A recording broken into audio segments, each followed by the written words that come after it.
Começa a gravar, eu já começo. Então, pode começar a contar até 10 agora.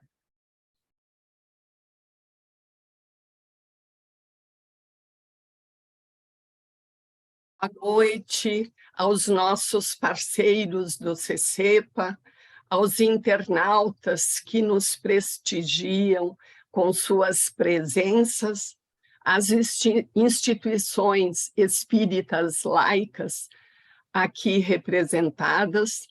A todos saudamos com muita alegria.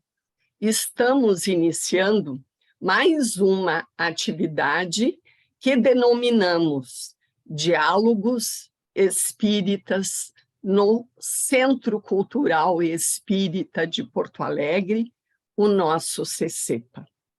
Hoje, com a live Espiritismo e Laicismo, tema muito caro ao Centro Cultural Espírita de Porto Alegre, instituição que tem como principal meta a divulgação do espiritismo laico, humanista, progressista e livre pensador.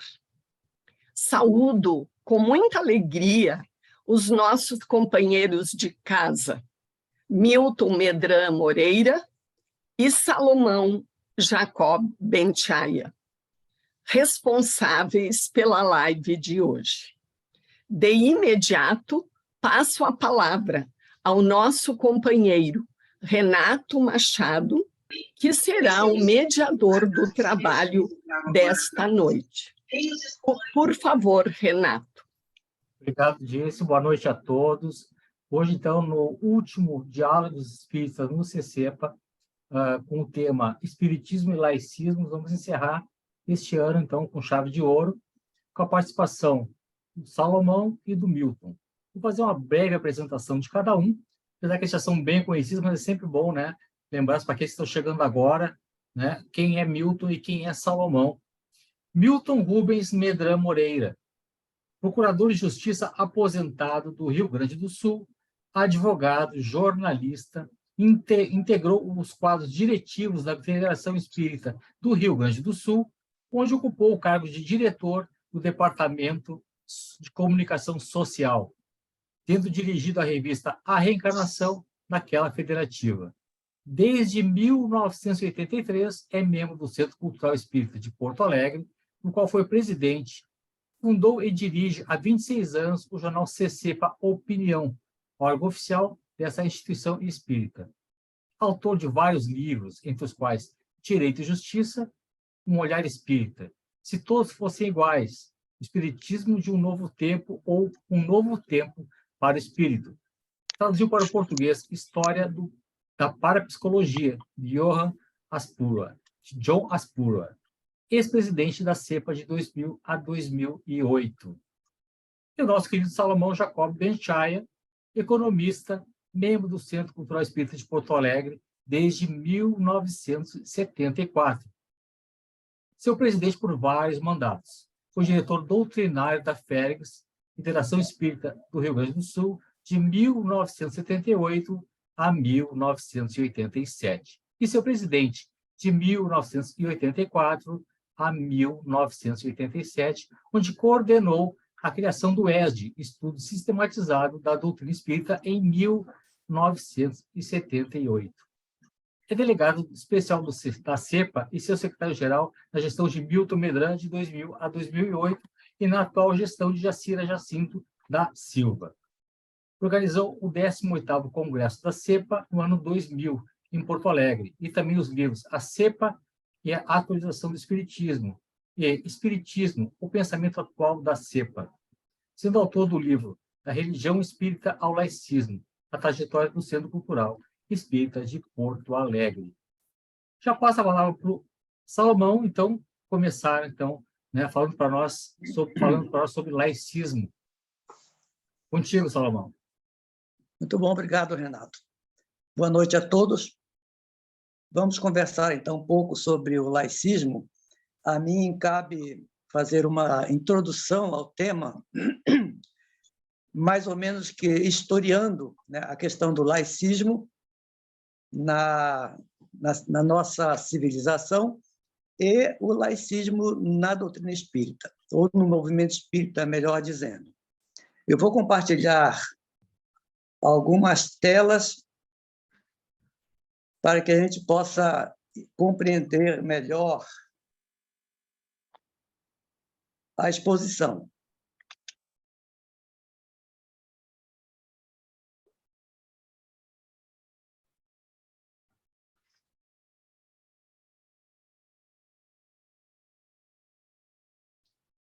Um probleminha técnico aqui. Vamos começar fazendo uma homenagem ao nosso querido Jaci Regis. Hoje completam-se 12 anos da partida do nosso companheiro para o mundo espiritual. O Jaci vai ser citado hoje, né, na nossa conversa, pois que ele é um dos principais, né, ideólogos, digamos assim, do laicismo no movimento espírita brasileiro e, por extensão, também ao movimento espírita mundial. Ao nosso Jaci, o nosso abraço, o nosso muito obrigado pela sua contribuição. Então, como vamos falar de laicismo e espiritismo, convém definir o que é laicismo e o que é espiritismo. Vamos definir, então, o que é espiritismo, ou melhor, recordar o que é espiritismo, né? Esse texto aqui já é bastante conhecido, mas eu vou repetir ele porque ele é fundamental para espelhar aquilo que o fundador do espiritismo queria dizer, né, como sendo o objetivo e o que seria efetivamente o espiritismo. Então, Allan Kardec, no preâmbulo ou na introdução do livro O que é o Espiritismo, diz o seguinte: o espiritismo é, ao mesmo tempo, uma ciência de observação e uma doutrina filosófica. Como ciência prática, ele consiste nas relações que se podem estabelecer com os espíritos. Como filosofia, ele compreende todas as consequências morais que decorrem dessas relações. Pode-se defini-lo assim: o espiritismo é uma ciência que trata da natureza, da origem e da destinação dos espíritos e das suas relações com o mundo corporal. Como vocês veem, né, aqui não fala em religião. Kardec fala em doutrina filosófica e moral, ou uma ciência de observação, uma filosofia, mas não fala em religião. A propósito, tem que se destacar que em toda a obra de Kardec ele sempre recusou dar ao espiritismo o caráter de religião. Então, vamos agora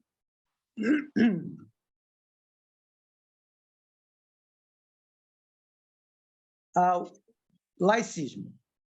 Aqui vou só ler algumas definições que se encontram nos dicionários sobre o laicismo. Laico significa popular, do grego laikos, que quer dizer do povo. Laico, que vive no ou é próprio do mundo, do século, secular. Isso está no dicionário Aurélio. Laico, que não pertence à igreja, secular. Laicismo é tudo aquilo que exclui o eclesiástico ou o confessional. Isso está no Larousse, Universal. Agora, no Dicionário de Filosofia, Nicola Abaniano. Laicismo é apenas um trecho de uma extensa explicação que está nesse dicionário. Com este termo, entende-se o princípio da autonomia das atividades humanas, ou seja, a exigência de que tais atividades se desenvolvam segundo regras próprias, que não lhes sejam impostas de fora, com fins ou interesses diferentes dos que as inspiram. Vejam bem que ele fala aqui em autonomia. Pode-se dizer que laicismo é um equivalente de autonomia, né? O laicismo não pode ser entendido apenas, isso é um detalhe interessante, né, como reivindicação de autonomia do Estado perante a Igreja, ou melhor, perante o clero, pois, como sua história demonstra, já serviu à defesa da atividade religiosa contra a política e ainda hoje, em muitos países, tem essa finalidade. Interessante, né? Porque laicismo também diz respeito à independência que a religião deve ter dos poderes, né? da política, do poder de qualquer governo. Como também a própria filosofia deve ser independente, deve ter autonomia para não ser influenciada pelo poder nem da religião, nem o poder político. Ser laico, isso aqui é do livro que eu escrevi, da religião espírita ao laicismo, a trajetória do Centro Cultural Espírita de Porto Alegre. Um trecho do capítulo que eu falo sobre, em que eu falo sobre laicismo. Ser laico não é ser antirreligioso, nem ser ateu. Ser laico é ser arreligioso, ou seja, não vinculado à religião, autônomo, neutro em relação à religião, embora tolerante para com esta. É um equívoco confundir laicismo com materialismo.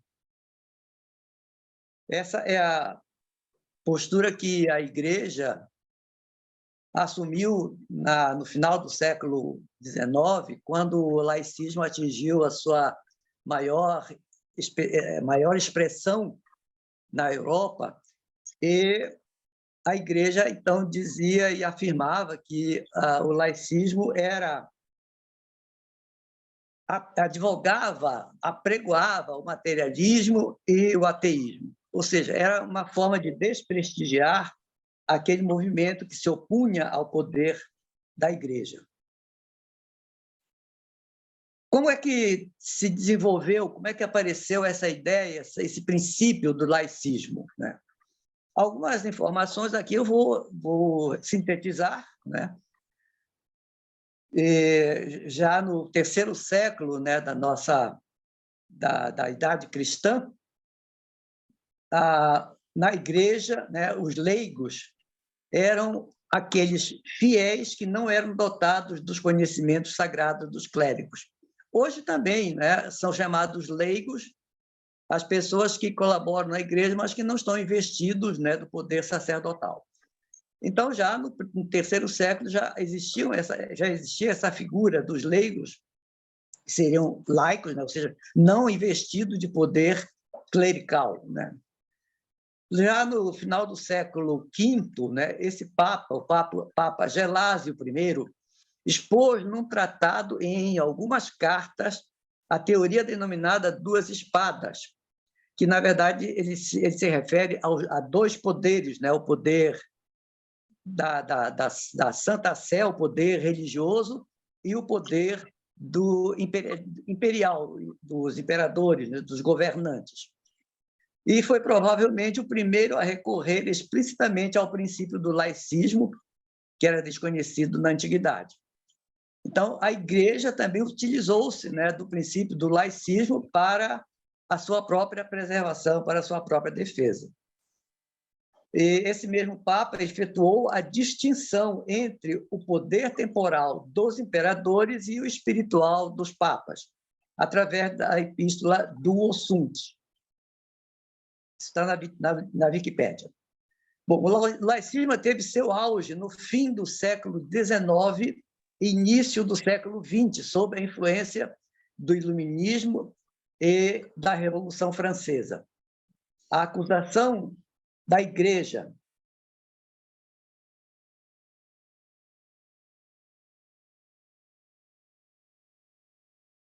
de ser antirreligiosista e materialista é aquilo que eu referi há pouco, né, de que a Igreja, então, diante dessas pressões da laicidade que se desenvolvia na Europa, acusava o laicismo de ser antirreligiosista e materialista. Com relação ao espiritismo, veja que eu estou tentando fazer um en passant, né, rápido acerca da progressividade dessa ideia da laicidade espírita. Agora entramos, então, na fase espírita. Este pesquisador, este personagem do século XIX, Jean-Charles Fauvetti, ele, entre outras obras, foi um grande propagador do espiritismo. Encontra-se a biografia dele e algumas obras dele no portal Autores Espíritas Clássicos, que é administrado pelo nosso companheiro Vanderlei dos Santos. Entre outras obras, lança na França um livro, La Religion laïque, em 1887, em referência à capacidade de o espiritismo ser um promotor da vivência de uma espiritualidade secular. O Fauvetti, é interessante que ele pretendia unir religião e ciência. Ele queria que a ciência fosse espiritualizada, né, e a religião fosse também científica, ou seja, houvesse uma aliança, aquilo que Kardec também propugnava no Evangelho segundo o Espiritismo, a aliança da ciência e da religião. Acontece que a expressão religião laica, ela parece ser, pelo menos nos dias de hoje, muito contraditória, porque a mentalidade religiosa ela é diferente, ela é diversa, ela é quase que oposta à mentalidade laica. Mas o termo, a expressão que ele usou foi religião laica, no sentido de que a religião podia ser desprovida de todos aqueles acessórios que o homem construiu ao longo do tempo para dar força e poder a uma instituição que era puramente humana. O nosso companheiro Erivelto Carvalho, ele faz referência também num trabalho interessante que ele escreveu, Da Espanha às Américas, a trajetória da tradição espírita livre. Ele destaca que essa abordagem laica do espiritismo foi muito bem assimilada no movimento espírita ligado à Espanha, o movimento espírita espanhol e de língua espanhola.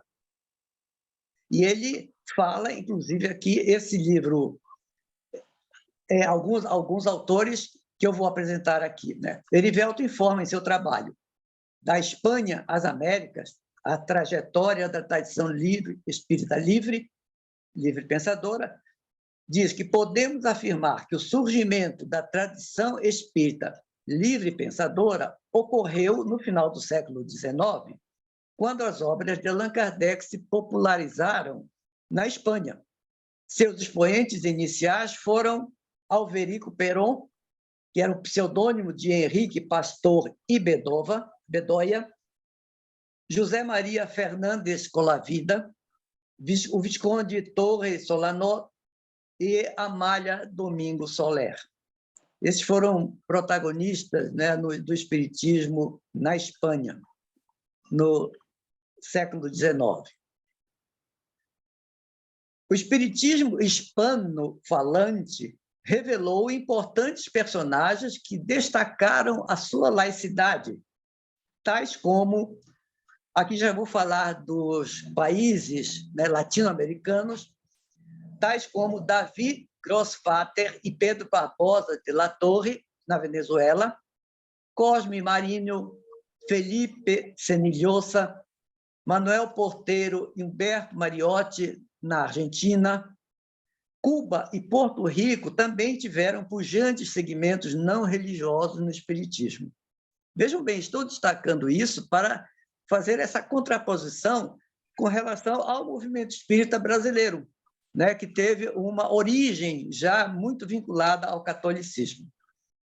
O John Aispuro cita uma resolução do primeiro Congresso Espírita Internacional, celebrado em setembro de 1888, na Espanha.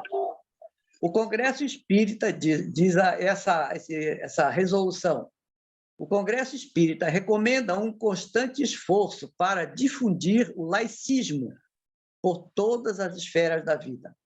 A absoluta liberdade do pensamento, o ensino integral para ambos os sexos e o cosmopolitismo como base das relações sociais.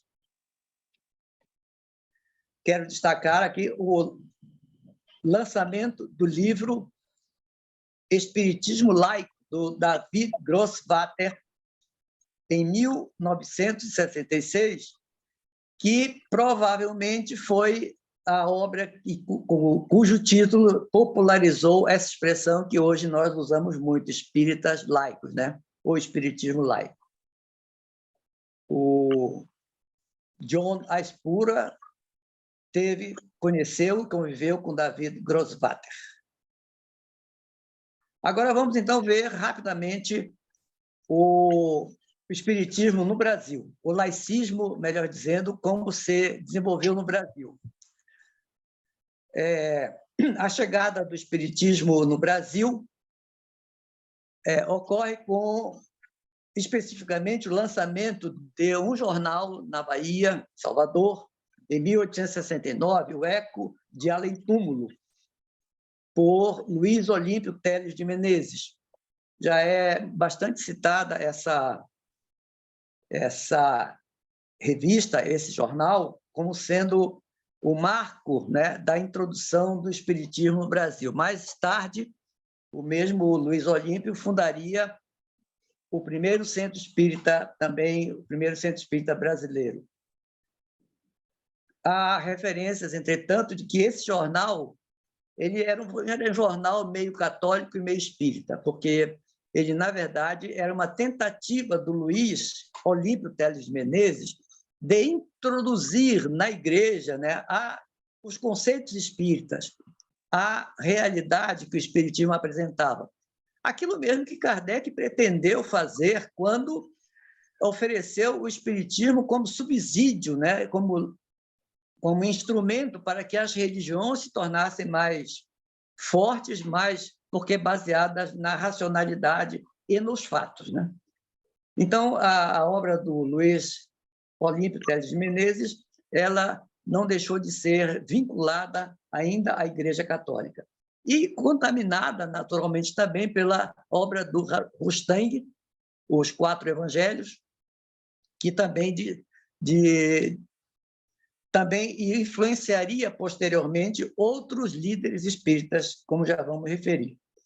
E aqui, já no Rio de Janeiro, que nas primeiras instituições espíritas, os primeiros centros espíritas, se evidencia uma divisão, né, uma diferenciação entre aqueles que pretendiam desenvolver o estudo da obra de Kardec de uma forma mais racional e consentânea com a proposta do próprio fundador do Espiritismo, que era de que ele não se tornasse uma religião, esse grupo, né, esse segmento, acompanhava, digamos assim, a liderança do professor, jornalista Afonso Angeli Torteroli, enquanto que aqueles que influenciados pela obra do Rustang, né, Os Quatro Evangelhos, adotavam uma feição, uma postura religiosa, evangélica no Espiritismo, acompanhavam grupos que, posteriormente, foram sendo liderados por Bezerra de Menezes e que, posteriormente, quando assumiu a presidência da Federação Espírita Brasileira, acabou obtendo a predominância, né, dessa visão religiosa e influenciando todo o movimento espírita brasileiro. Essa é aquela disputa que ficou conhecida como dos místicos e dos científicos. Esse jornalista e professor Afonso Angeli Torteroli mereceu a publicação agora de uma obra que acho que não vou, depois eu posso mostrar, porque agora não vai aparecer, a obra Esquecida de Ângeli Torteroli, do pesquisador Adair Ribeiro Júnior. É uma obra volumosa, de mais de 750 páginas, e que resgata essa figura do Ângeli Torteroli, que havia sido esquecida, né, propositalmente, né, pelo movimento dominante do Brasil. Deve-se referir também, nos anos de 1961 a 73, em São Paulo, do movimento universitário espírita, que também foi uma tentativa, né, de laicização do movimento espírita, com ênfase na sua feição social e política, né? Esse movimento teve curta duração, né, porque realmente o movimento religioso reagiu, e os jovens, os participantes desse movimento acabaram se dispersando. Devo destacar, e escapou de colocar aqui, a presença e o surgimento da Liga Espírita do Brasil, que também teve uma participação muito forte numa tentativa de unificação do movimento espírita brasileiro sob a bandeira do laicismo, né? Quer dizer, fugindo do evangelismo que já se disseminava no país. Foi essa Liga Espírita do Brasil que organizou, em 1949, o segundo congresso da CEPA. O primeiro havia sido em 1946, quando ela foi fundada na Argentina, em Buenos Aires. O segundo congresso foi realizado no Rio de Janeiro, em outubro de 1949, e é quando a Federação Espírita Brasileira, né, reúne os líderes espíritas que estavam lá presentes e, numa cartada, né, numa só canetada, criou o Conselho Federativo Nacional e numa ata que foi depois denominada de Pacto Áureo. Alguém depois, agora não recordo quem foi, que foi, de uma forma jocosa, né, acabou chamando de Pacto Aéreo, ao invés de Pacto Áureo.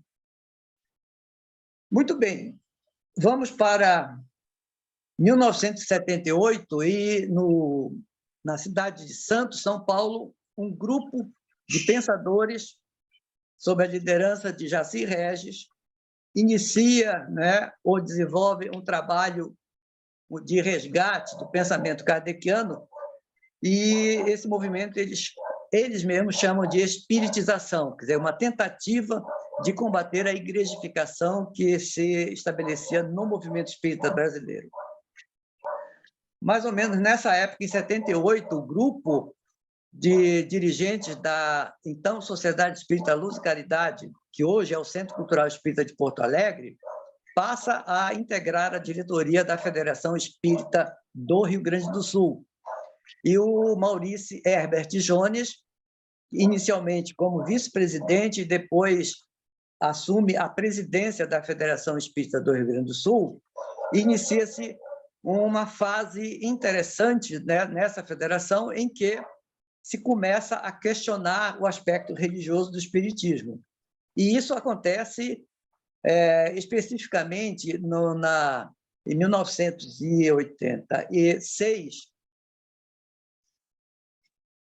Não recordo agora a data certa, mas foi na gestão em que eu assumi, na sequência, depois de o Jones ter sido presidente, eu assumi a presidência da federação e iniciei com um discurso chamado Projeto Kardecizar.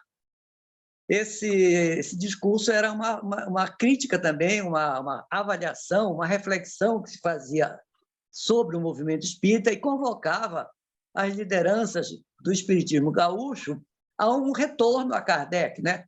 A uma revisão das práticas doutrinárias que aproximavam muito o espiritismo de religião, de fanatismo, de dependência, enfim, daquilo que acabava corrompendo a proposta original do codificador, do fundador do Espiritismo. E, nesse ano de 1986, é lançada a revista, a célebre edição de número 402, que já foi sob a coordenação do Milton Medrano Moreira, e em cuja capa, né, havia aquela pergunta, aquela frase que dizia espiritismo, religião. Ponto.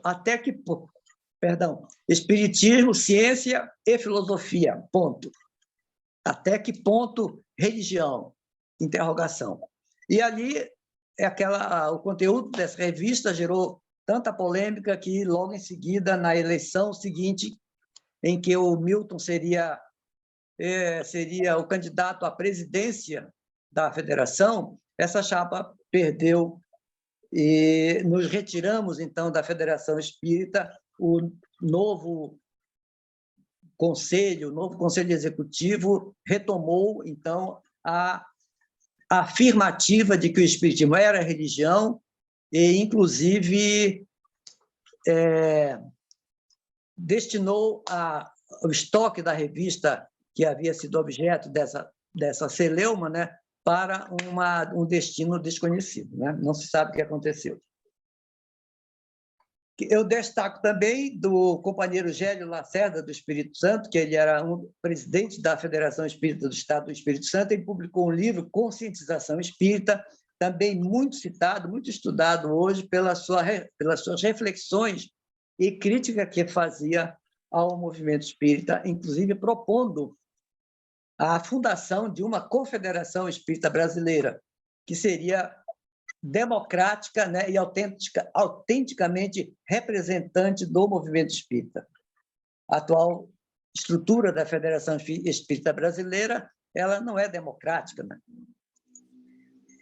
Porque o Conselho Federativo Nacional é subordinado ao presidente da Federação Espírita Brasileira. Em 1993, acontecia o 3º Simpósio Brasileiro do Pensamento Espírita, que havia sido criado alguns anos antes pelo Jaci Regis, e que a sua instituição, então, organizava de 2 em 2 anos.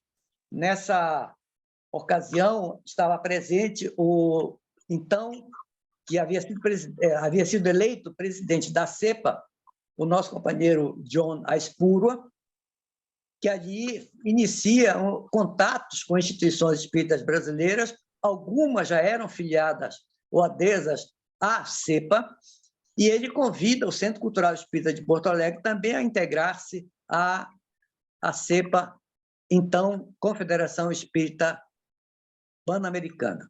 Hoje, a CEPA é a Associação Espírita Internacional. A partir dali, o Centro Cultural Espírita de Porto Alegre passa, né, a integrar-se nesse movimento que Jaci Regis, que outros pensadores de Santos e de São Paulo também já realizavam, com vistas a uma reação, né, ao movimento hegemônico pelas suas características de igreja, né, e de uma exacerbada visão cristólatra, né, e evangélica.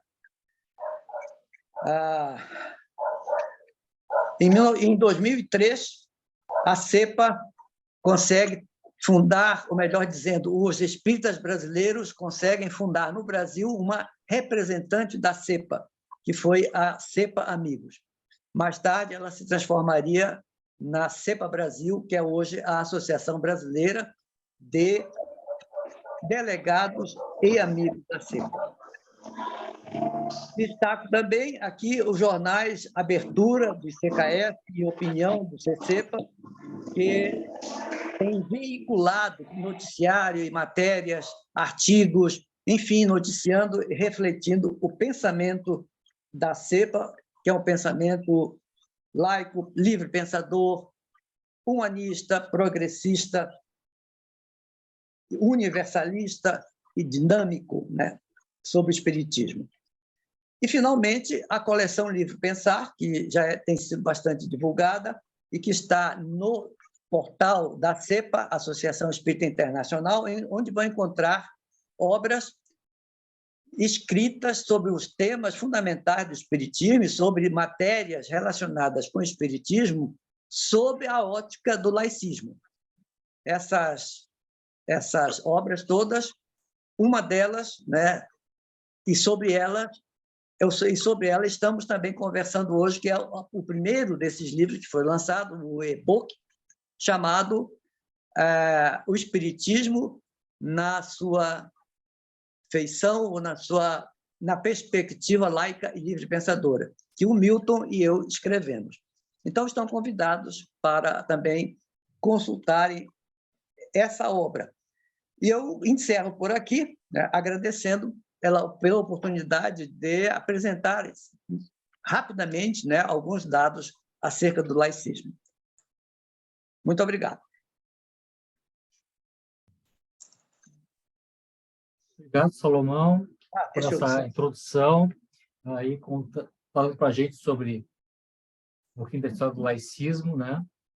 Então, agora, já na sequência, passo a palavra para o Milton, tá? Vai fazer a sua introdução também para nós aí. Contigo, Milton, a palavra.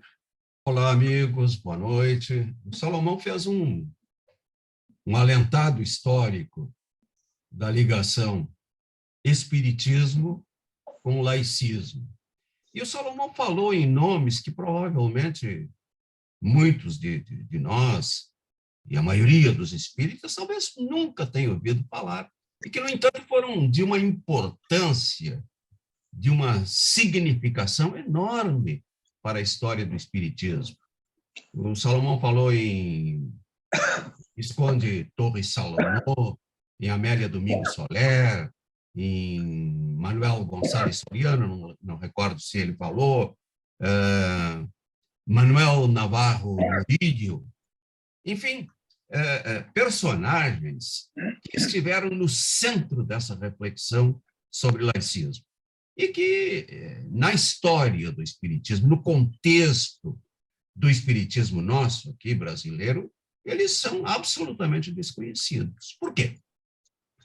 Porque representam uma vertente que não foi aquela vertente adotada no Brasil, por razões as mais diversas, por razões culturais, por razões políticas. O Brasil foi colonizado por portugueses, a religião oficial era o catolicismo, tudo que contrariasse os dogmas religiosos cristãos, católicos, era proibido. E eu digo proibido porque até no primeiro Código Penal, já no tempo da República, o espiritismo, praticar o espiritismo era tipificado como crime. Por quê? Porque se entendia, e assim foi que o espiritismo entrou no Brasil, como uma religião cristã.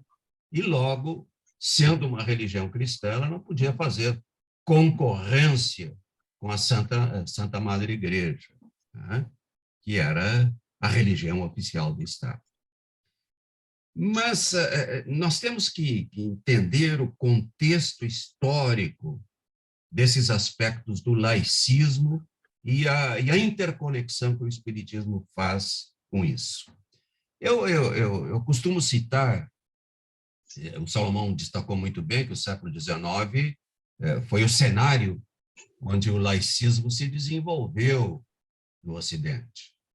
Porque é claro que a Revolução Francesa do século XVIII rompeu com aquele Estado clerical e estabeleceu linhas laicas para a organização do Estado, que antes o Estado dependia da Igreja. Igreja e Estado tinham vínculos que eram inamovíveis, né? E isso causou no meio religioso um grande mal-estar. Eu costumo citar duas encíclicas papais que demonstram isso muito bem. Veja-se assim, por exemplo, lá pela década de 30 do século XIX, quando era Papa Gregório XVI, ele emitiu uma encíclica que se chamava Mirare Vos, E o objetivo principal dessa encíclica era o de combater a liberdade de pensamento. Vejam bem isso. Quer dizer, liberdade de pensamento era condenado como, e ele chega a dizer isso, a peste da liberdade de pensamento. Por quê? Porque até então a igreja tutelava as relações sociais. Desde lá do século IV da nossa era, quando a igreja se tornou religião oficial do Estado, já decadente Império Romano, né?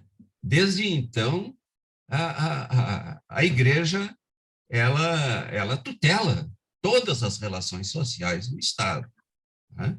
E o Ocidente se desenvolve assim, com guerras santas, com expulsão, perseguição dos judeus, com expulsão dos muçulmanos da Península Ibérica, com guerras santas, né?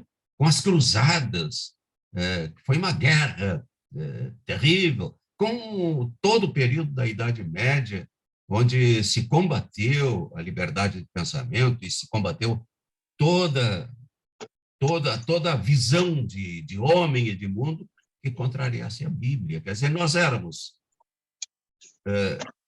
dominados, nós éramos geridos, nós éramos administrados muito mais por uma lei religiosa, pela Bíblia Sagrada, do que por leis civis.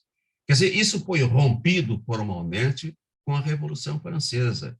Mas essas ideias, elas custam um pouco amadurecer, né? O iluminismo dos séculos XVII, XVIII, XIX, ele foi se desenvolvendo pouco a pouco. E eu dizia, então, lá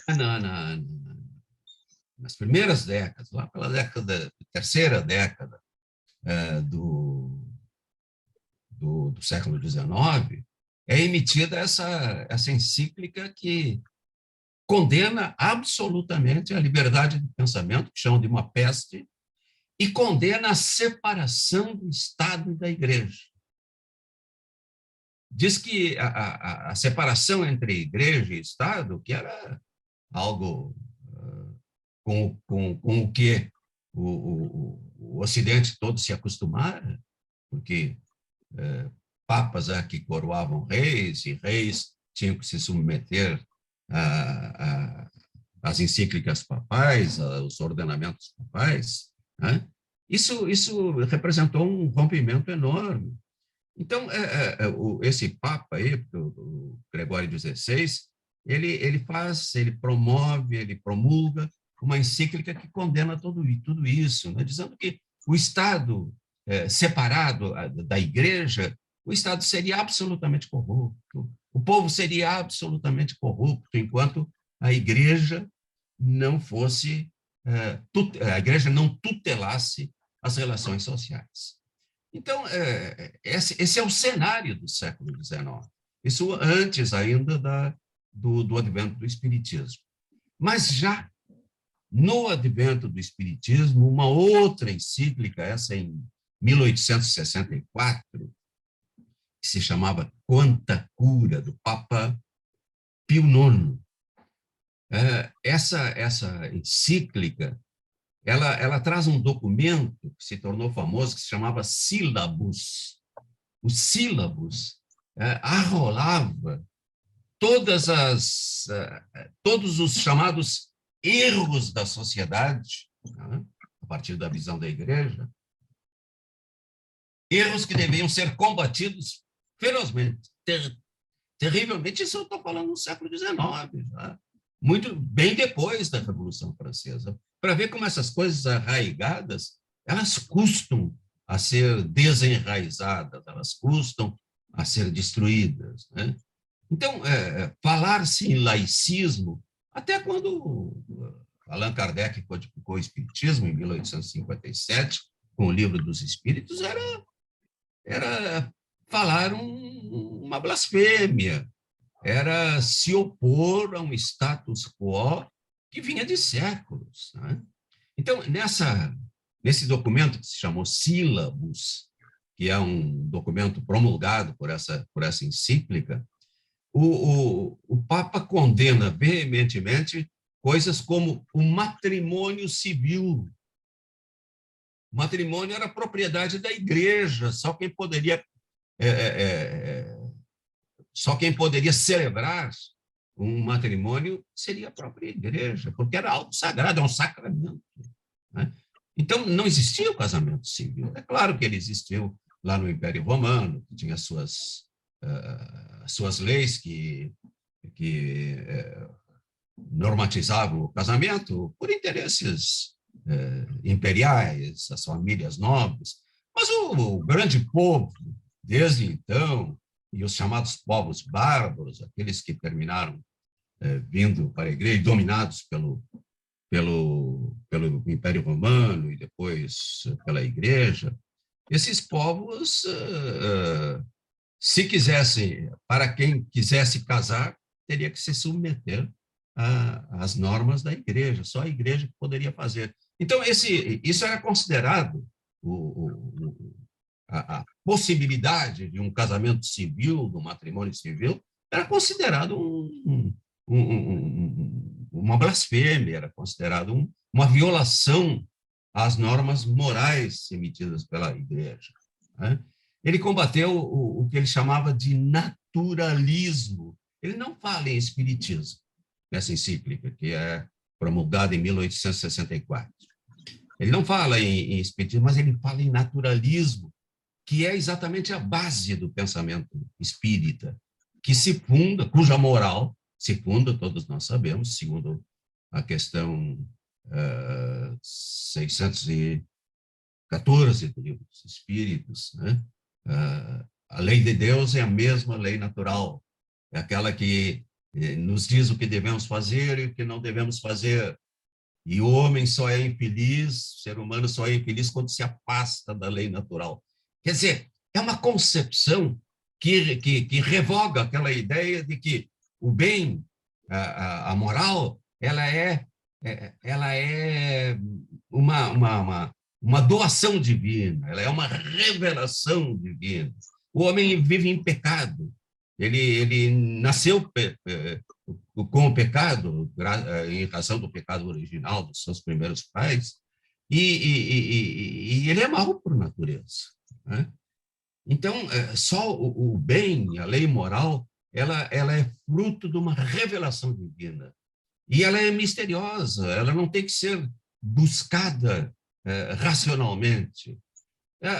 O iluminismo ele rompe com isso. O Salomão se referiu à autonomia. A autonomia é uma conquista do iluminismo, é uma conquista daqueles autores, como Kant, como tantos outros, que definem o ser humano como alguém capaz de buscar o bem, né? Ele não recebe o bem como uma revelação, mas o bem está, como diria o Espiritismo, gravado na própria consciência do ser. Isso, para a Igreja, ainda no século XIX, ainda em 1864, quando é promulgada essa encíclica, isso soava como uma heresia, né? Então, ele combate o matrimônio civil, o naturalismo, que é exatamente essa visão de que o homem detém na sua consciência a vocação para o bem, né? Independentemente de qualquer crença. Combate as sociedades secretas, a maçonaria, combate o que ele chama de indiferentismo religioso. Quem é indiferente religioso, ele não pode abrigar o bem no seu coração. Enfim, é um longo documento que combate, então, fundamentalmente o laicismo. Quando o laicismo se desenvolve cada vez mais naquele período, né? Especialmente no século XIX. Então, o Salomão referiu a concepção de religião laica, que foi aventada, foi usada por alguns autores, entre eles Salonô, entre eles Fauvetti, Charles Fauvetti, que inclusive tinha uma revista com esse nome, a Religião Laica, né? Foi a expressão que nesses primeiros congressos, Congresso de Barcelona, em 1888, que reúne um grande número de intelectuais, de filósofos e cientistas que tinham essa visão espiritualista da vida, essa visão naturalista de moral. Então, eles criam essa expressão, a religião laica, que, segundo o Congresso de Barcelona, é uma religião não sacerdotal ou anticlerical e antissectária. Baseia-se em todas as leis morais, e principalmente para o atual período histórico, estava-se em 1888, nas leis do livre pensamento e da igualdade. Cada um, vejam bem, esse sentido de autonomia que o espiritismo adota nesse importantíssimo congresso, cujos participantes a maioria dos brasileiros não conhece, cujos nomes a maioria dos espíritas brasileiros nunca ouviu falar. Né? Cada um é chefe, rei, sacerdote, presidente e mestre de si mesmo. Ao mesmo tempo é servo e subalterno da própria consciência. Cada um governa-se a si mesmo em toda a esfera de atividade, sem padres nem pastores, sem donos do seu pensamento, sem autocracias, tanto na religião como na política e nas finanças. Esse é o verdadeiro sentido do laicismo, ao qual o espiritismo estava umbilicalmente, originariamente ligado. Kardec disse tantas vezes que o espiritismo não era uma religião. Né? E na medida em que ele e os espíritos definem a moral como algo que está assentado na consciência do homem, que é produto da autonomia humana, do seu crescimento, dos seus novos conhecimentos que o despertam para a necessidade do bem, nessa medida, a moral espírita ela é eminentemente laica. Ela não é uma revelação, e ela é produto da laicidade e do desenvolvimento do pensamento laico, porque não foi na igreja que se criou o matrimônio civil, né? Não foi na igreja que se aboliu a escravatura, bem pelo contrário. Até então, e aqui no Brasil até o início fim do século XIX, né? As próprias igrejas tinham seus escravos, os próprios padres tinham seus escravos. Quer dizer, não foi a igreja que determinou, que criou o registro civil de nascimento, não foi a igreja que aboliu a escravatura. São valores criados, desenvolvidos no seio da sociedade laica. E hoje a igreja ela se dá conta disso.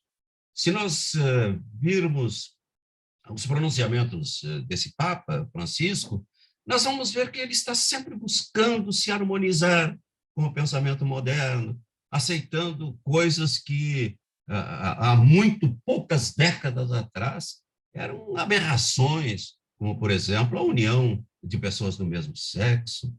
Hoje o Papa abençoa isso. O divórcio foi uma luta terrível no Brasil. Eu acompanhei isso. Eu estava começando a minha carreira de promotor de justiça quando foi implantado o divórcio no Brasil, depois de uma luta enorme do senador Nelson Carneiro, que era visto pela igreja como um demônio. Enfim, a outorga de direitos iguais entre o homem e a mulher. Quer dizer, isso são criações da moral laica. A aceitação do divórcio, eu já falei, a rejeição à pena de morte. A igreja praticou a pena de morte aos hereges durante séculos. A igreja promoveu mortes, genocídio enormes em nome da fé. Quer dizer, hoje não se adotaria isso. E quem inspirou isso? Foi o pensamento civil, foi o pensamento laico. Tá? Então, dentro desses princípios, tá? Dentro dessa visão, dessa clareza histórica com relação à conquista desses direitos, que não são outorgados pela religião, mas que são conquistados pela sociedade, quase sempre contra a religião, em batalhas ingentes, em batalhas fortes contra a religião, e a religião termina se adaptando. Eu digo que a religião também ela vai se laicizando pouco a pouco. Então, esse é o tema do nosso tempo. Né? E é por isso que também nos incomoda essa história de igrejas, de determinadas conceituações, de determinadas denominações, de determinados grupos se imiscuírem na política e os políticos e os governantes adotarem os seus dogmas como questões de Estado. Agora mesmo se fala, pelas inspiração dos parlamentares evangélicos, na criação do cidadão, não do cidadão, do nascituro, né? Do Estatuto do Nascituro, onde fica absolutamente proibido qualquer tipo de aborto, mesmo naqueles casos em que a lei, depois de verificar a realidade social, de verificar as condições terríveis porque passa uma mulher, por exemplo, que vem a engravidar por força de um atentado sexual, ou em casos em que o nascituro, por comprovação científica, não terá vida fora do útero. Quer dizer, são casos que estão hoje, de uma forma muito clara, aceitos pela sociedade. E, no entanto, a influência que volta e meia retorna desses tempos medievais, né, e que termina se imiscuindo na sociedade civil, em estratos políticos, isso realmente revolta os livres pensadores. Né? E o Espiritismo é fundamentalmente uma doutrina livre pensadora, que crê no ser humano, que não vê o ser humano como alguém que é produto do pecado e que só uma religião o salva. Não.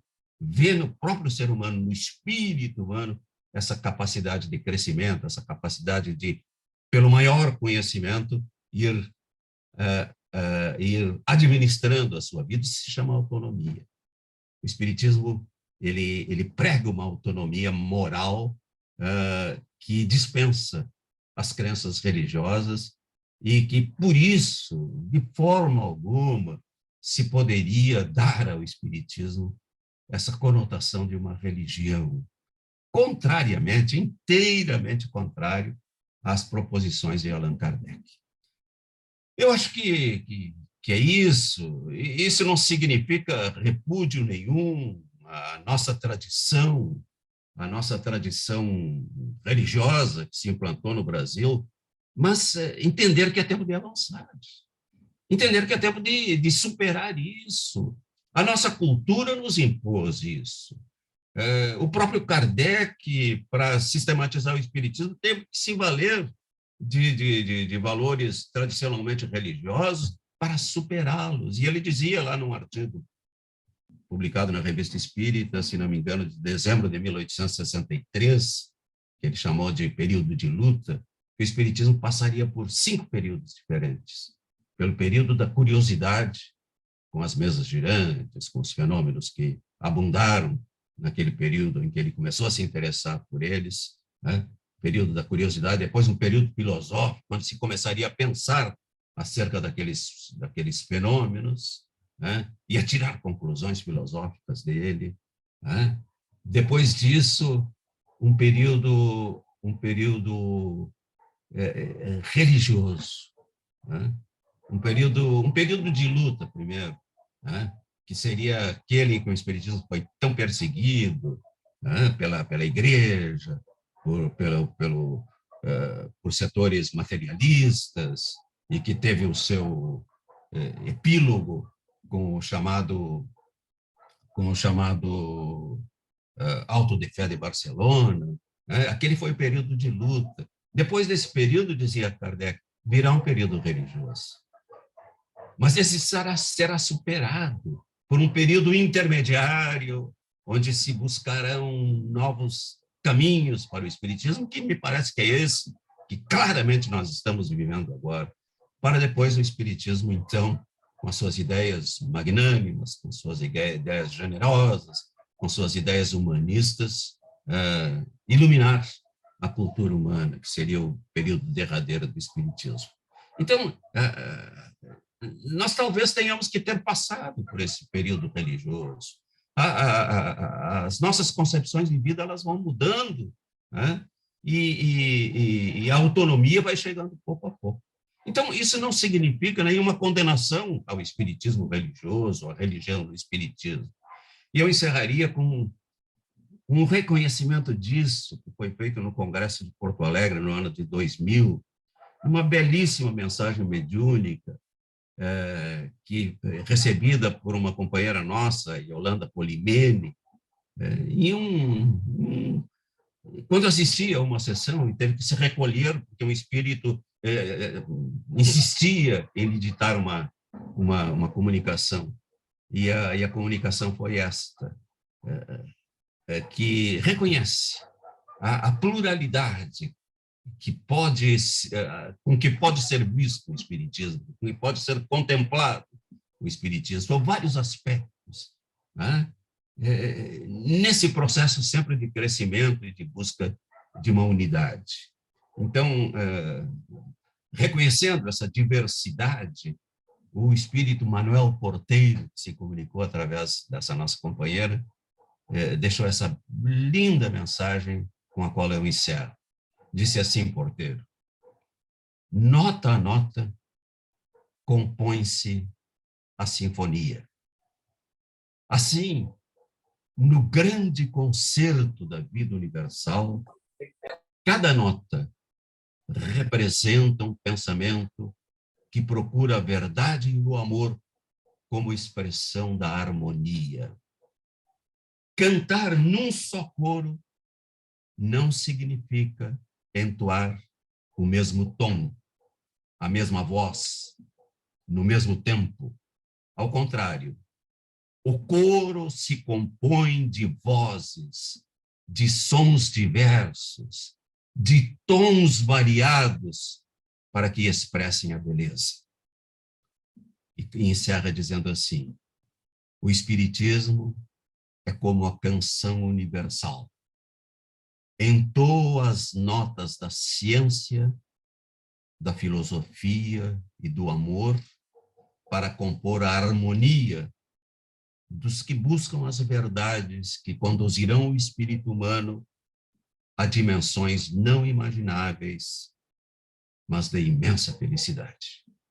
Essa é a mensagem linda de Manuel Porteiro, que reconhece essa diversidade das visões do espiritismo, mas que nos incita a avançarmos nesse processo de libertação pela autonomia do ser humano. Era a contribuição modesta que eu gostaria de trazer às reflexões e às anotações históricas que o Salomão nos trouxe. Muito obrigado. Obrigado, Milton. Maravilhoso, então. As palavras do Milton, sempre esclarecendo muita coisa para a gente. Lembrando a quem está assistindo pelo Facebook, pode colocar suas perguntas, tá? Que conforme for dando tempo, nós vamos responder. E já vou agradecer aqui a Regina Arruda, que está nos assistindo pelo Facebook, que trouxe duas perguntas. Primeira pergunta, vou dirigir essa pergunta ao Salomão. Depois, a segunda pergunta, eu já passo ela para o Milton. Salomão, ela pergunta o seguinte: o Milton, se quiser, pode claramente, né, fazer também complementar. Quando o cidadão é um propagador do laicismo, isso quer dizer que a base inicial está constituída na ética e moral de uma sociedade? O seu ensino é pautado pela atitude crítica diante do conhecimento filosófico?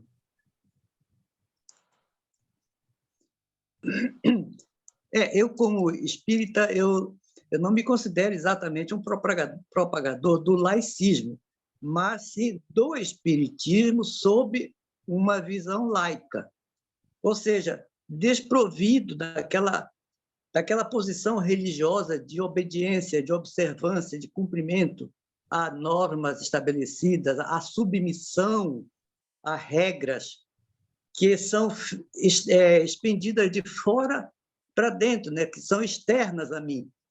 É o sentido da autonomia que o laicismo propõe, né? É que o espírita deve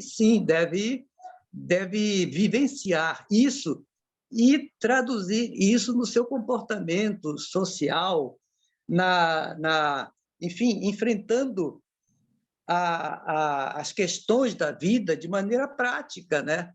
Ou seja, colocando o espiritismo na sua vivência, nas suas relações sociais, não porque a religião, né? Porque é uma vontade divina que me faz obedecer para receber a recompensa, mas sim porque eu, pela minha racionalidade, pelo meu livre-arbítrio, pela minha vontade, entendo que faz bem, que é bom, que é construtivo, que é benéfico, eu agir de maneira a influenciar a sociedade, realizando a minha própria mudança, a minha própria transformação e também contribuindo para que a sociedade se modifique.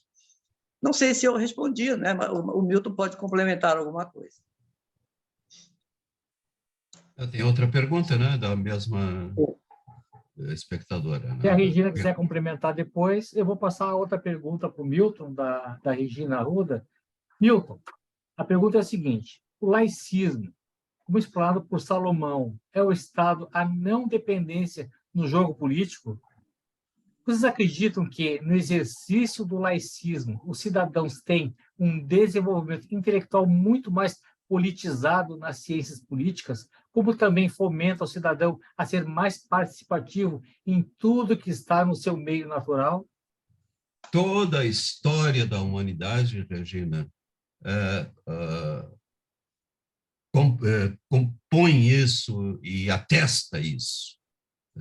O desenvolvimento científico, o desenvolvimento humano, o desenvolvimento social e político da humanidade, a democracia efetivamente implantada como valor a gerir um Estado, ela é resultante, sempre historicamente, do laicismo.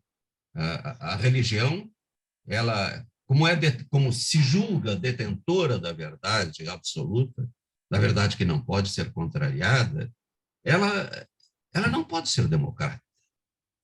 Ela não pode inspirar, sugerir o livre pensamento. Pensar é pecado, numa visão mais conservadora, eclesiástica, pensar é pecado. Aliás, a lenda de Adão e Eva no paraíso, expulsos, é por quê? Porque eles comeram do fruto da árvore do conhecimento.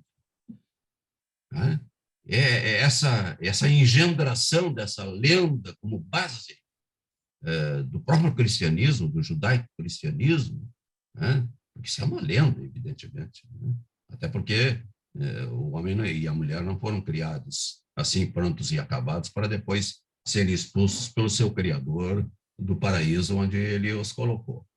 Então, isso é a sustentação dogmática da religião. Toda religião, ela se sustenta nos seus dogmas.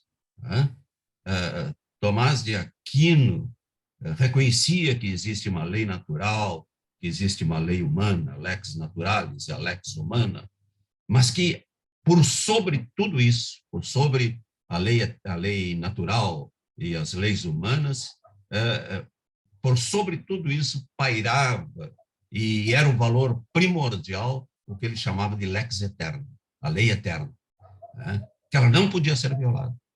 Mesmo que a lei natural contrariasse, mesmo se a lei humana determinasse em sentido contrário ao que era denominado como lei eterna, o crente tinha a obrigação de repelir a lei humana. Tinha a obrigação de repelir a lei natural que adivinha da sua consciência, porque mais forte do que isso, como dizia Santo Agostinho, credo quia absurdum. Eu creio porque é absurdo. Quer dizer, o sustentáculo da fé é exatamente o absurdo, o mistério. Se não for mistério, eu não preciso crer. Então, a fé estava acima de qualquer coisa. Então, o laicismo rompe com isso. E o laicismo é que desenvolve esse período mais rico da humanidade, que não tem 200 anos, que a gente sofre essas quedas, né, de igrejas querendo se imiscuir no Estado. A gente sofre essas quedas porque nós trazemos no nosso inconsciente coletivo, na nossa memória extracerebral, na nossa memória reencarnatória, nós trazemos esses resíduos que nos dominaram durante tanto tempo. Mas o laicismo representa efetivamente o rompimento com isso e o caminho que se abre para a autonomia humana.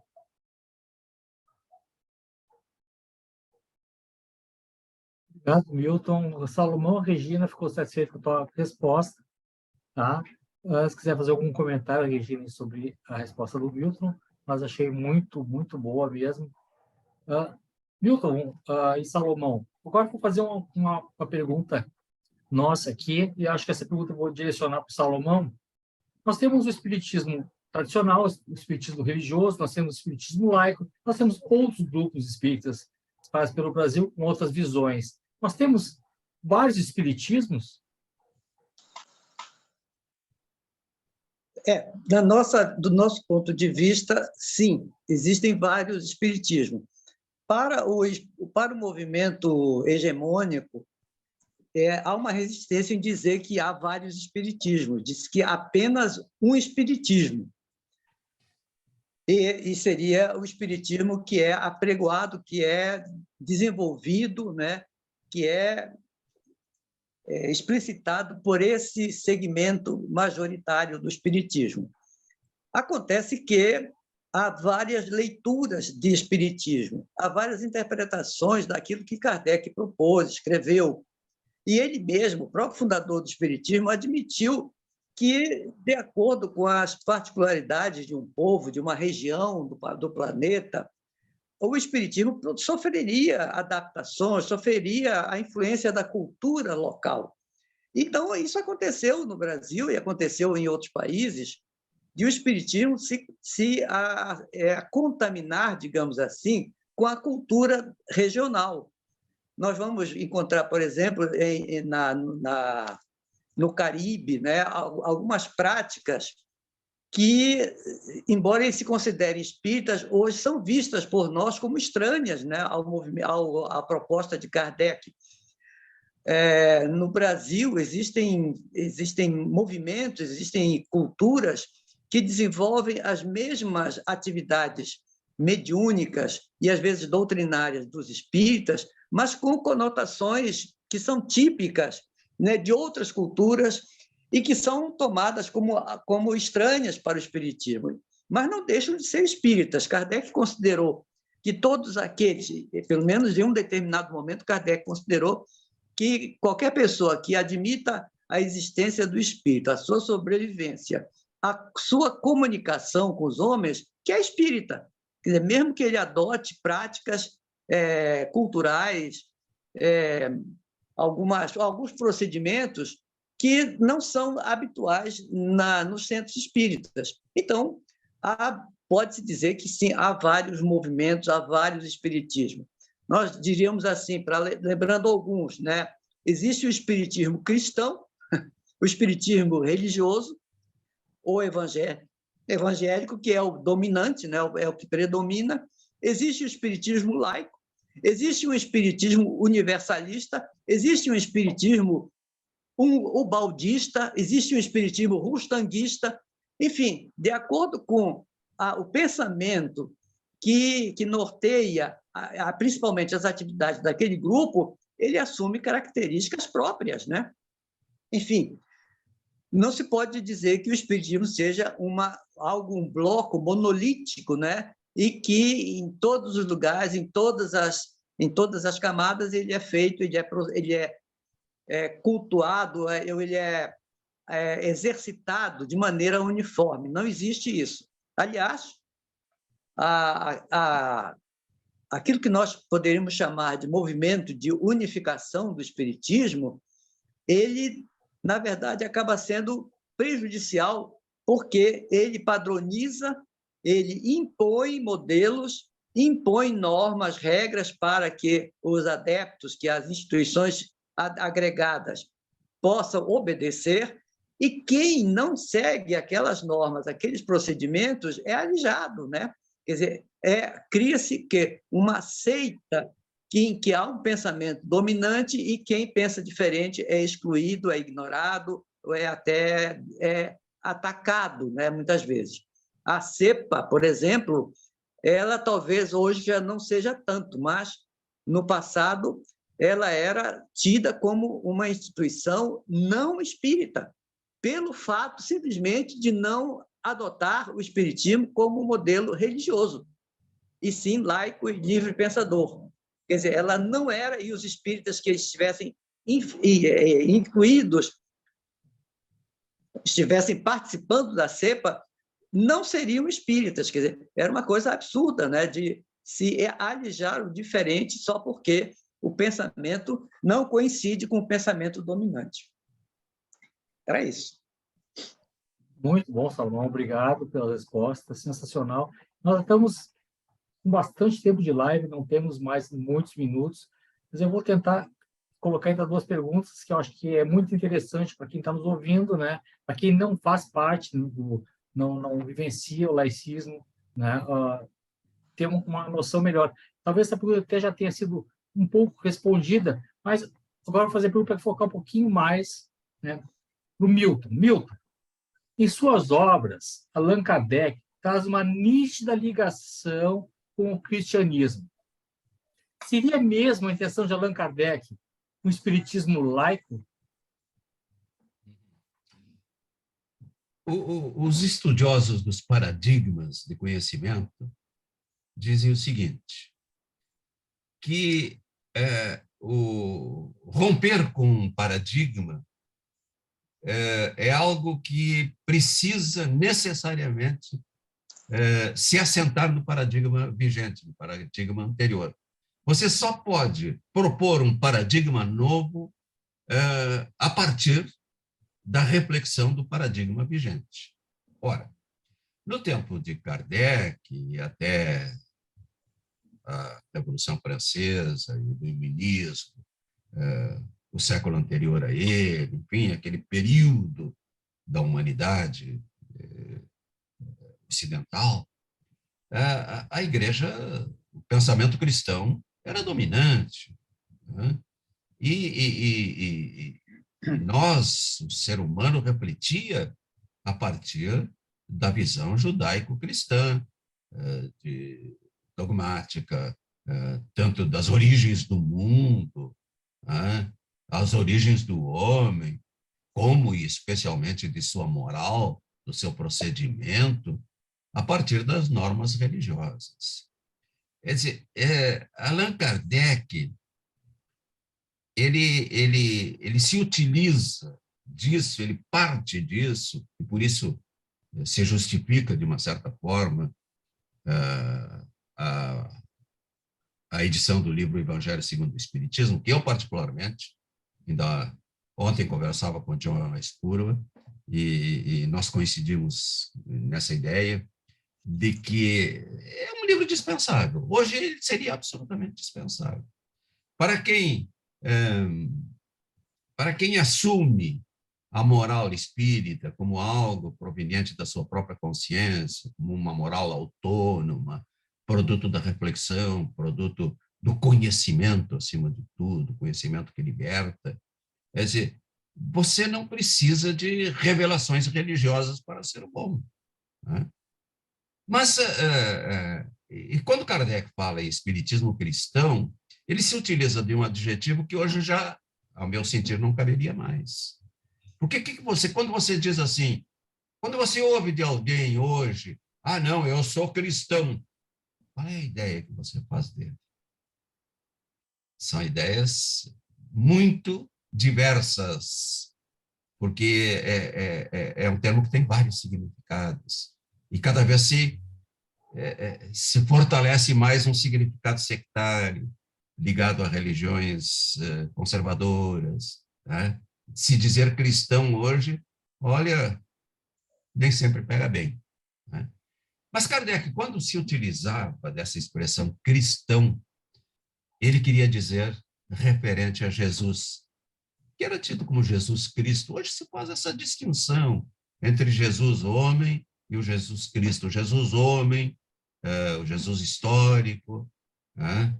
E o Jesus Cristo das religiões, que é o inspirador da fundação do cristianismo. Né? São denominações diferentes. Eu duvido que Kardec hoje ligasse, se escrevesse novamente suas obras, ele ligasse o espiritismo ao cristianismo, mas naquele momento poderia ter sido importante, porque se entendia, se dava a esse adjetivo cristão o significado de bom, de honesto, de caridoso, de seguidor do pensamento de Jesus. Né? E Jesus é importante para o espiritismo, Jesus homem. Né? Tanto que quando Kardec pergunta, se tivéssemos que instituir um modelo para a humanidade, a quem nós poderíamos recorrer? E os espíritos dizem, Jesus. Jesus é um modelo e guia da humanidade. Né? Agora, cristianismo é outra coisa. Cristianismo não é isso, e principalmente nos tempos em que nós estamos vivendo, prestem bem atenção nisso. Né? Se dizer cristão, olha, soa meio complicado, exatamente por essas intervenções da moral conservadora cristã, essas intenções de intervir no processo laico, no processo estatal do pensamento da moral tradicional judaico-cristã, que foi derrogada. A humanidade derrogou a indissolubilidade do casamento, a humanidade derrogou a possibilidade de se matar por questões de fé, a humanidade derrogou a pena de morte que era aplicada pela própria igreja contra os seus infiéis. São conquistas da modernidade, são conquistas do livre pensamento, são conquistas do laicismo. Então, já não cabe mais, no momento em que nós vivemos, adjetivar o espiritismo como cristão. Muito obrigado, Milton. Sempre as respostas do Milton Salomão sempre são muito esclarecedoras, nos trazendo bastante, né, entendimento. A Regina aqui, vou te passar o recado da Regina, ela te dá parabéns, Milton. Que bom ouvir que o laicismo é a abertura da mente para se criar novos paradigmas, mesmo com dificuldade de trabalhar o que está enraizado na mente humana, como os dogmas. Obrigado, Regina, pela tua participação, pelas tuas perguntas. Eu acho que vamos encerrar com uma pergunta para o Salomão. Eu acho que é uma pergunta que traz bastante curiosidade. Aqueles que não são espíritas laicos ou que querem vir a ser espíritas laicos, é a seguinte: como os laicos veem Jesus no espiritismo, Salomão? O Milton já se referiu na expressão Jesus histórico, o filósofo, o homem de Nazaré, o revolucionário que foi morto, foi sacrificado em função das suas posições que contrariavam o poder, né, da época. O homem, enfim, que convivia com a pobreza, com a marginalidade, que dava exemplos, né, de convivência, de amor ao próximo, de solidariedade, e que trazia a mensagem de reflexões profundas, né, sobre o comportamento humano, sobre a destinação gloriosa do homem, né, que cumprisse, que fizesse o bem, que respeitasse o seu semelhante, que não fizesse o mal ao próximo. Esse é o Jesus, né, que interessa ao Espiritismo. Agora, infelizmente, o movimento espírita adotou aquele Cristo, né? O Cristo das igrejas, ao invés do homem, né, que vivia e que pregava a solidariedade, o respeito, defendia os direitos humanos, né? Enfim, aquele homem político, o homem social, não o enviado de Deus, o filho unigênito, não o governador da terra, né, que foi colocado, que não foi nem uma classificação dada por Kardec, né? Para Kardec, Jesus seria um espírito puro, um espírito elevado. No rustanguismo é que vai aparecer esse Jesus, que seria o governador do planeta. E, enfim, com isso, ele assumiria, né, o papel de um enviado divino. E, dessa maneira, teria que ser honrado, teria que ser glorificado. E ele se tornou, infelizmente, no movimento espírita brasileiro, o protagonista de tudo. O espiritismo brasileiro se define como a revivescência do cristianismo primitivo. Se nós formos avaliar historicamente o que era esse cristianismo primitivo, nós vamos verificar que ele era tão imperfeito como nós somos ainda hoje, né? Seres humanos falíveis, aquelas pessoas muito simples, muitos analfabetos, que não entendiam muitas vezes as palavras de Jesus, que tinham brigas, tinham divergências, formaram partidos ali, formaram facções. Enfim, não havia uma unidade, algo que pudéssemos dizer que o verdadeiro cristianismo é aquele cristianismo da simplicidade daqueles primeiros homens.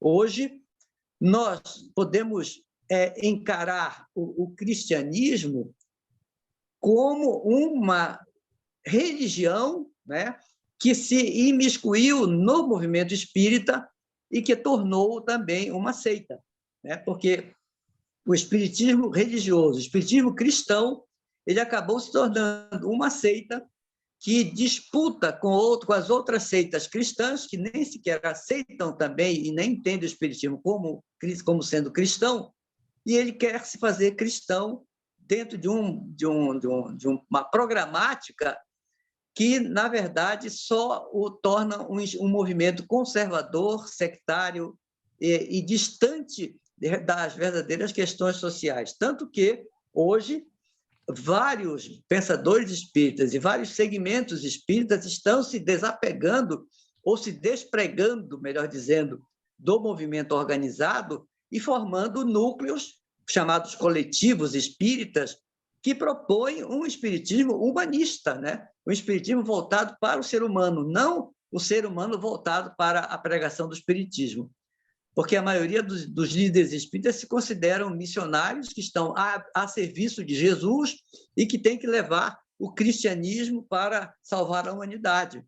Quer dizer, o trabalho da cristianização não é dos espíritas. Os espíritas, como diria Jacir Regis, teriam que espiritizar, ou seja, divulgar, propor, vivenciar o espiritismo e suas propostas de liberdade, suas propostas voltadas para o ser humano, suas propostas de universalismo, de convivência, de respeito às diferenças, enfim, aquilo que é bem diferente do que o chamado movimento de unificação preconiza para os espíritas brasileiros. Era isso. Obrigado, Salomão. Maravilhosas palavras. Vai ficar muitas perguntas para trás. Infelizmente, não dá mais tempo. O tema é sensacional, é maravilhoso, mas vamos deixar para a próxima live, então, aprofundarmos um pouco mais sobre esse tema que o pessoal gosta muito de falar, discutir e que gera bastante, né, polêmica. Então, é muito importante esclarecer esses pontos. Eu vou passar para vocês fazerem já as considerações finais o Milton e para você, Salomão. E já na sequência, já fica a palavra para Dirce fazer o encerramento. Tá? Então, agradecendo a todos os participantes, ao pessoal do CC, ao pessoal do Facebook, aos internautas que estão nos acompanhando. Muito obrigado por assistir a nossa live. E passo agora já a palavra para o Milton fazer essas considerações, na sequência o Salomão e já a Dirce. Muito obrigado a todos. Milton, contigo.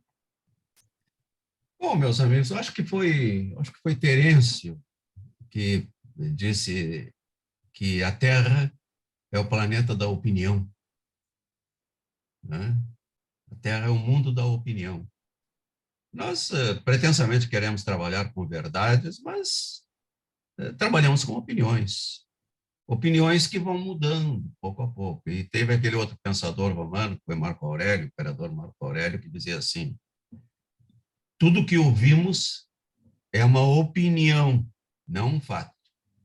Tudo que vemos é uma perspectiva, não a verdade. Nós trabalhamos aqui, nesses momentos, com a perspectiva laica, né? Existem outras perspectivas e nós as respeitamos. Existem outras opiniões e nós as respeitamos. Mas a nós parece que o Espiritismo se afiniza e a vocação da proposta espírita é exatamente no sentido das grandes propostas do mundo laico, da cultura humana, que vai se desenvolvendo pouco a pouco, entre o sofrimento, entre a dor, as alegrias, as experiências, as guerras, as doenças, as coisas boas que acontecem, o amor que explode ou o ódio que derrota, né? E nós vamos aprendendo e vamos aprimorando as nossas opiniões, né? Nós acreditamos que está na hora de essa opinião, que ontem ainda, quem sabe, nós abrigávamos de um espiritismo ligado às crenças, ela possa evoluir no nosso entendimento para uma visão laica, para uma visão consentânea com a realidade do mundo, com o desenvolvimento das ideias no mundo. Eu agradeço a atenção que tiveram comigo e estamos aí para refletir e, refletindo, aprender. Obrigado. Eu também gostaria de agradecer esta oportunidade de compartilhar essas ideias que nos alimentam, que nos impulsionam no trabalho espírita e destacar com muita alegria que, aos poucos, essa visão laica, essa visão livre-pensadora, ela ganha simpatizantes, ela ganha espaço no movimento espírita, não na tentativa de se tornar algo hegemônico, coisa que não há cogitação disso, né? Mas que tende a temperar, digamos assim, o movimento espírita com ideias de racionalidade, de livre pensamento. E, embora haja núcleos, digamos assim, radicalmente divorciados da visão religiosa, hoje já existem tentativas e experiências muito gratificantes de aproximação, de diálogo, de convivência. Temos grupo do companheiro do Uruguai, nosso querido Rubem de los Santos, que tem proporcionado oportunidades de convívio, de participação nossa nos programas que o grupo que ele desenvolve e dinamiza, coordena no Uruguai e também em todo o mundo, porque as redes sociais se expandem para todas as partes do mundo, tem possibilitado uma convivência muito interessante de aprendizado mútuo entre integrantes do movimento laico, representado pela CEPA, ou por outros coletivos, grupamentos não religiosos, e grupamentos religiosos, em que acabamos de descobrir companheiros com ideias muito próximas, muito harmônicas, muito afinizadas nos outros grupamentos, e vice-versa, né? A troca permite, na diversidade, permite o crescimento de todos. Então, isso eu acho um exemplo, uma experiência muito boa, muito interessante, e que deve ser valorizada, né? O olhar com relação ao laicismo já se torna muito mais compreensivo, muito mais respeitoso do que já foi no passado. Então, isso é muito bom, e só nos resta avançar nisso aí, respeitando as diferentes e diversas leituras e grupamentos que se dedicam ao espiritismo e permitir que isso tudo, que dessa diversidade permita o crescimento e o enriquecimento de todos. Muito obrigado.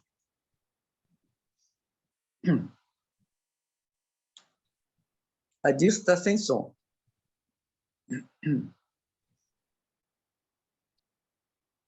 Desculpe. Eu estava pensando aqui que tivemos uma noite realmente laica, onde fizemos o exercício do livre pensamento, né?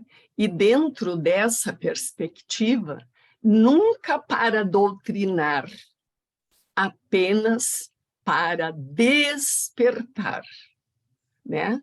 Naquele intuito de colaborar com o progresso das ideias, levando as perspectivas, como falou o Milton, de verdade que temos dentro do Centro Cultural Espírita de Porto Alegre. Quero agradecer muito ao Milton e ao Salomão, que nos ajudaram a revisar alguns conceitos, quem sabe a criar novos conceitos. E o mais importante, uma oportunidade, Milton e Salomão, de compreender um pouco melhor o pensamento original de Kardec, que é o que desejamos, todos nós. Alguém perguntou para o Salomão, né, se o laicismo era mais ou menos essa ideia, um novo espiritismo. O Salomão respondeu muito bem, mas eu penso que o laicismo não é algo que se sobreponha de maneira alguma à doutrina espírita. É, antes de tudo, uma nova forma de compreendê-lo e de vivê-lo. E eu digo que é nova porque já vem de tempo, como bem historiou o Salomão na parte inicial e como o Milton referiu. Só que os processos de mudança de paradigmas são muito lentos. Estão chegando para muitos de nós como uma grande novidade. Então, é uma forma de compreender e de viver o espiritismo, opondo-se a uma coisa que emperra o progresso humano, que é a cristalização de ideias, é o congelamento de ideias.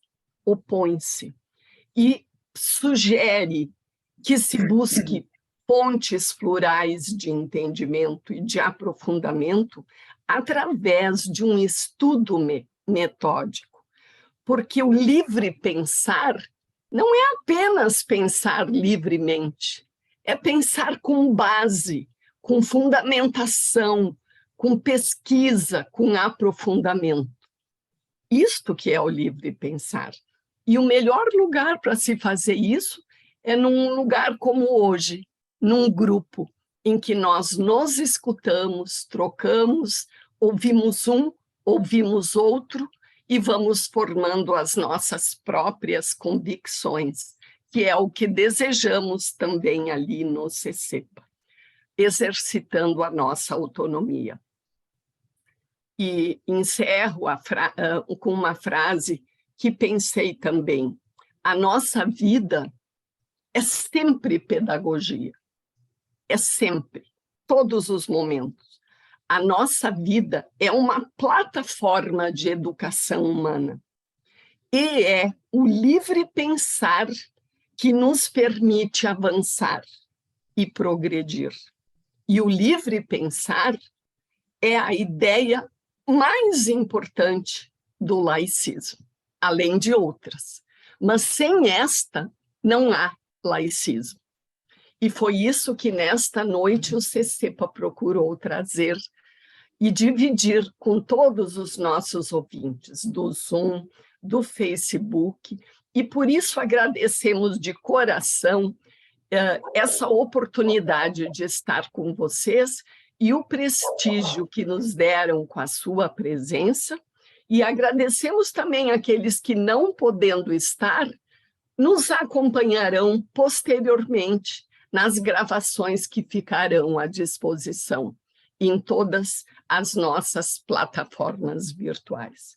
Encerramos o nosso ano, como falou o Renato no início, com uma chave de ouro, refletindo sobre o que buscamos como espíritas, o que queremos como espíritas e o que fazer para alcançar do melhor modo aquilo que buscamos como espíritas.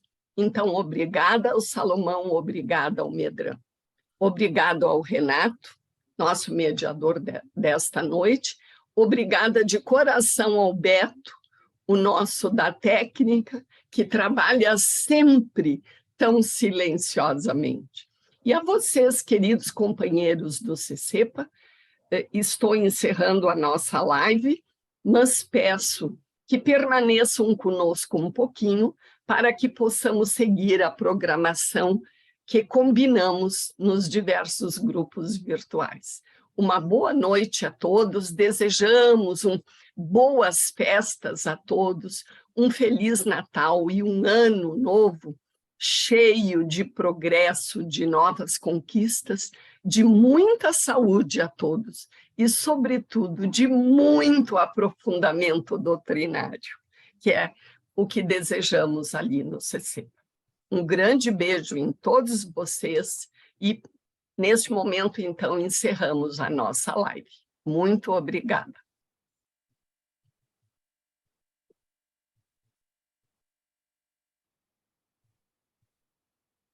Live encerrada. Live está encerrada. Obrigada, Beto. Parabéns, pessoal. Foi muito bom mesmo. Bom, agora, antes de eu passar a palavra para a Tereza fazer o sorteio da nossa cesta de Natal, cabe uma palavrinha breve para vocês, nossos companheiros do CC. Vocês desculpem se eu estou um pouquinho emocionada, porque os últimos tempos têm sido difíceis para todos nós. Mas quando eu penso no CCEPA, eu gosto de imaginá-lo como um lindo campo de semeadura. As sementes são as vigorosas e belas ideias da filosofia espírita. E todos nós que formamos o CCEPA já fomos e ainda somos sempre beneficiados pelos semeadores, homens e mulheres, que nele nos antecederam e que nos apresentaram as ideias espíritas laicas, progressistas, livre-pensadoras, humanistas, ideias que tornamos nossas também. Penso que uma das aprendizagens mais importantes da vida é saber compartilhar com outras pessoas os tesouros que recebemos.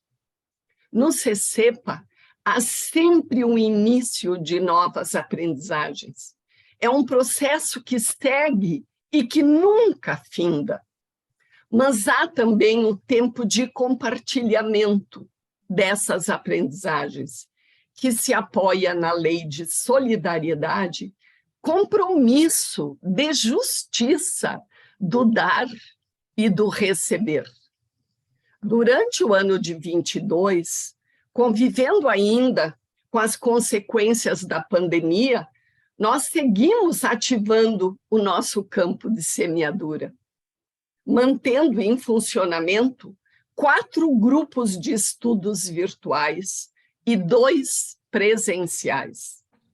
O nosso jornal Opinião, braço fundamental e de grande penetração virtual, cumpre a semeadura de que falo de forma profundamente pedagógica e de maneira exemplar.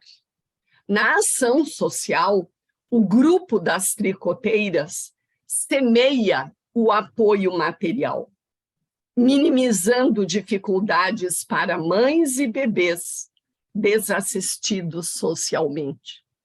Campanhas que desenvolvemos ao longo do ano cumprem também esta finalidade para públicos variados. De maneira silenciosa, mas operosa, há companheiros que trabalham dedicadamente para que o CCEPA possa funcionar adequadamente.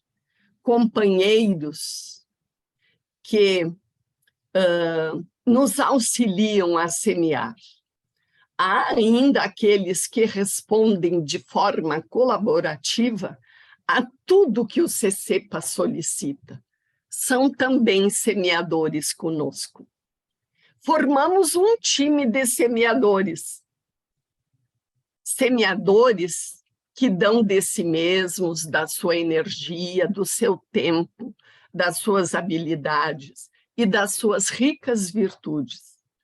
Somos um time de semeadores do espiritismo vivo, progressista e humanista. Temos um campo de ação comum, o CCEPA. Então, nesse momento que estamos encerrando mais um ano de semeadura, minha palavra e do Beto é de profunda gratidão. Gratidão por persistirem, não obstante todas as dificuldades pessoais, familiares e de toda ordem. Gratidão por caminharem conosco e por partilharem suas riquezas com o CCEPA. Que possamos juntos, fraternalmente, seguir fazendo brotarem novas sementes. Primeiro lugar, em nós mesmos, e em todos os lugares, e em todas as oportunidades que criaremos em 2023. Desejamos, o Beto e eu, e tenho certeza que junto conosco, todos os integrantes da diretoria executiva, um Feliz Natal, expressão de fraternidade de que fala o Espiritismo. E que de tanto carece o mundo. Desejamos que 2023 seja rico de semeaduras boas, belas e verdadeiras, afinadas com o ideal espírita. Que o período de descanso seja cheio de amor, de convivência generosa e feliz com todos os nossos amigos e familiares. Um feliz e produtivo 2023 e um Feliz Natal. Muito obrigada a todos vocês.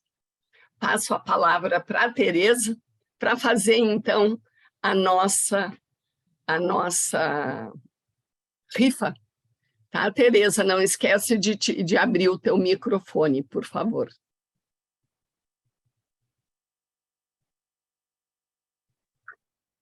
Oi, tá me ouvindo? Sim.